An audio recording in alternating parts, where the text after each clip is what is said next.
তারা গ্রহণযোগ্যতার জন্য এতটুকু লালায়িত ছিল না। তাদের শীর্ষ পর্যায়ের নেতৃত্ব অ্যাটলিস্ট তারা গ্রহণযোগ্যতার জন্য লালায়িত ছিল না।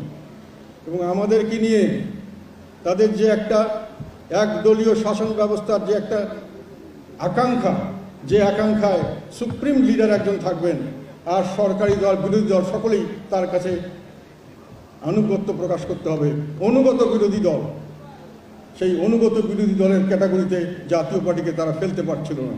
তাদের অবিশ্বাস ছিল আমার উপরে। এটা আমার ধারণা যে আমি অনুগত বিরোধী দল হতে রাজি হব না। কাজে অনুগত বিরোধী দল ছাড়া তারা বিরোধী দল করার জন্য প্রস্তুত ছিলেন না। তারা আমাদের গলায় কিছু পচা মরা আবর্জনা ঝুলিয়ে দিয়ে আমাদেরকে অনুগত বিরোধী দল করার চেষ্টা করেছিলেন। আমি যেটাতে রাজি হই নাই। ফলে তারা আমাদের থেকে কিছুটা হলেও ইন্টারেস্ট হারিয়ে ফেলেছিলেন। কাজে আপনারা যে বলছেন গ্রহণযোগ্যতার জন্য একটা প্রচার করা হয়েছে, আমরা দল বিক্রি করেছি, তারা গ্রহণযোগ্যতার জন্য, তারা দল কেনার জন্য রাজি ছিল না, গ্রহণযোগ্যতার জন্য। এই কথাটি আপনাদেরকে আমি বলতে চাই স্পষ্ট ভাষায়।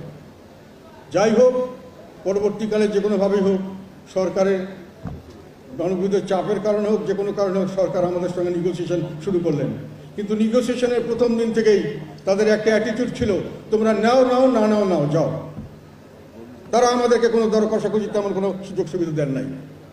এবং আমরা নির্বাচনের সময় হলো, আমরা নেতৃবৃন্দ বসলাম যে আমরা নির্বাচনে তখন যাব কি বাদ দিয়ে দেব।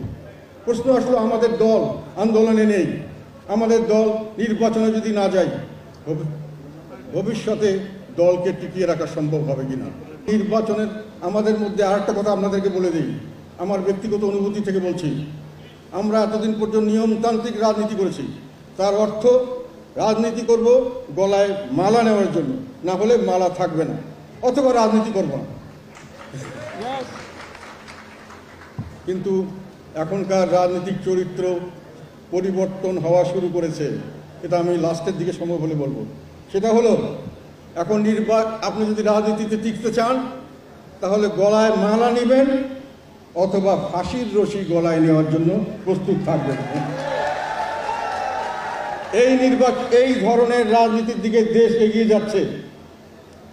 যাই হোক, আমরা সেই জন্য প্রস্তুত ছিলাম না। কাজে আমরা প্রস্তুতি নিচ্ছিলাম নির্বাচনে যাওয়ার জন্য।